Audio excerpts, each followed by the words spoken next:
enjoy my video, and if you do enjoy it, please feel free to subscribe and follow me now as we go and have a look for whatever history has been left beneath our feet. So this one was coming up as an 86 on the ORX on coin deep settings. This is our first find of the day.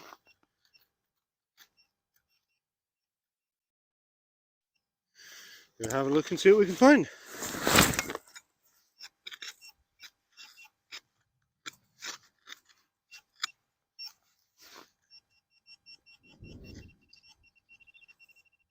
Yeah, I think I can see something. And it looks like a buckle. Have to give it a bit of a clean. Don't think there's any particular age to it, not sure, but we'll give it a clean and see what we have. But pleased with that for a first find. So on to the next one. It looks very much like it's going to be a day of buckles. I didn't film this one because it was a funny signal and actually came up 93 on the ORX, which I was a bit surprised to find a buckle at the bottom of the hole. So never mind. 3 buckles within about 3 meters of each other. So I might scout this area a little bit more closely, see if I can find any more. Well, I had this up, wasn't expecting it because it was a mixed signal. It's hopping from the low 50s to the mid 60s, and it's a little pocket knife. It almost looks like tortoiseshell handle to it, but very rusted. Don't think I'll ever get that open, but I'll clean it up when I get home and get the rust off it and some of the dirt, and that'll go in my cabinet next to my other pocket knife I found. So very pleased with that. First decent find of the day. So very happy with that. On to the next one. This was quite a faint signal, so it's quite a long way down, but I think we're nearly there. And it looks like we have our first button. So I'm going to give that a clean up and then come back to you because it looks like there's something on the front of it. Might be a regimental button. So bear with me and I'll come back to you.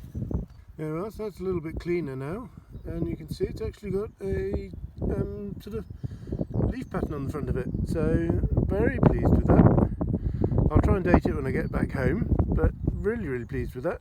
And it looks like the shank's intact on the back, so that's definitely one for the cabinet. So on to the next hole. This one was a nice strong 90 on the ORX and not that far down, and I think it's probably a silver button. 94, I think you just about see the shank on the back there, quite heavily bent over. I'll give that a clean up when I get home, and in the follow-up to come we'll have a look and see if we can get that a bit cleaner. But pleased with that one. This was a funny signal. It was mid 50s up to the 60s, but very sketchy, and I wasn't going to dig it because I thought it would be a ring pull. However,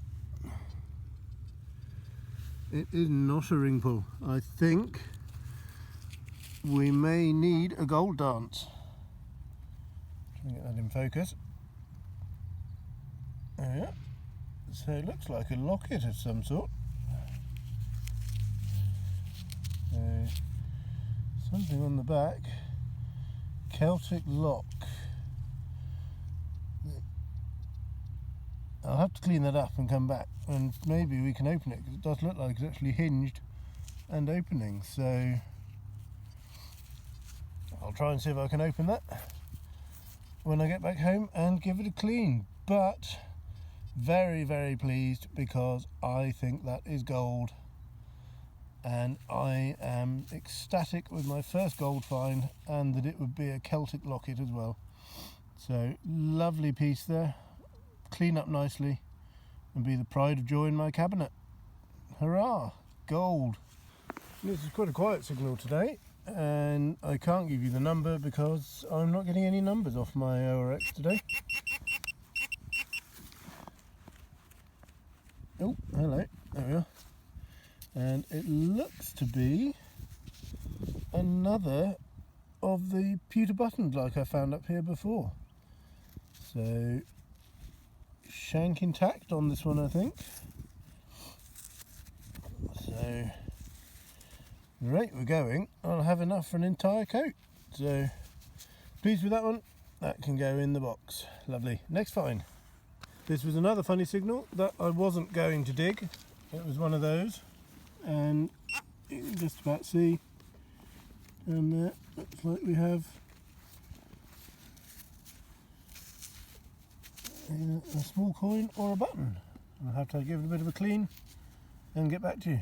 There we are, so it's cleaned up rather well, and you can see it's either an antelope or a goat on there. It's obviously a crest, so that's from a livery button, so very pleased with that. And watch the follow-up, we'll see if we can find out which family it belongs to. And so this was a mixed signal, and we have a little, possibly coin ball, not sure what. Definitely something in here.